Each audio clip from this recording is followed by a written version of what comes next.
এখনকার প্রায় সব কাজই কম্পিউটার কিংবা ল্যাপটপের মাধ্যমে হয়ে থাকে। ছাত্র হোক বা পেশাদার কর্মজীবী মানুষ হোক, কম্পিউটার এবং ল্যাপটপ তাদের জীবনের নিত্যদিনের ব্যবহারের জিনিস। যারা কম্পিউটার এবং ল্যাপটপ ব্যবহার করেন তাদের মনে নিশ্চয়ই কোনো না কোনো সময় এই প্রশ্নটি এসেছে যে কিবোর্ডের স্পেস বারের আকার অন্যান্য বোতামের চেয়েও এত বড় হয় কেন, এর পেছনে কারণটা কী।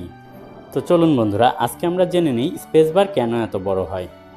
প্রথমত, টাইপিংয়ের সহজতা। কিবোর্ডের স্পেস বারের আকার অন্যান্য বোতামের তুলনায় বড় কারণ এটি টাইপিংয়ের সময় সবচেয়ে বেশি ব্যবহৃত হয়।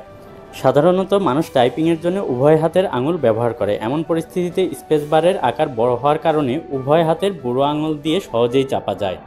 টাইপিংয়ের সময় শব্দ আলাদা করতে স্পেস বার ব্যবহার করা হয়, অতএব স্পেস বারের আকার বড় হওয়ার কারণে এটি টিপতে সাহায্য করে।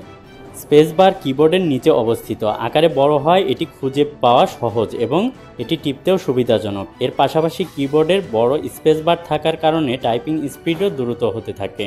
কিবোর্ডের স্পেস বারের আকার বড় রাখা হয় যাতে লোকেরা টাইপ করার সময় সহজে এটি টিপতে পারে, যাতে তারা তাড়াহুড়ো করে অন্য কোনো বোতাম না টেপে। যদি স্পেস বারের আকার বড় না হতো তাহলে সম্ভবত আপনাকে বারবার দুটি হাতের একটি হাত তুলে এটি টিপতে হতো, যার কারণে আপনার টাইপিং স্পিড কমে যেত এবং ভুল হবার সম্ভাবনাও বেশি থাকতো।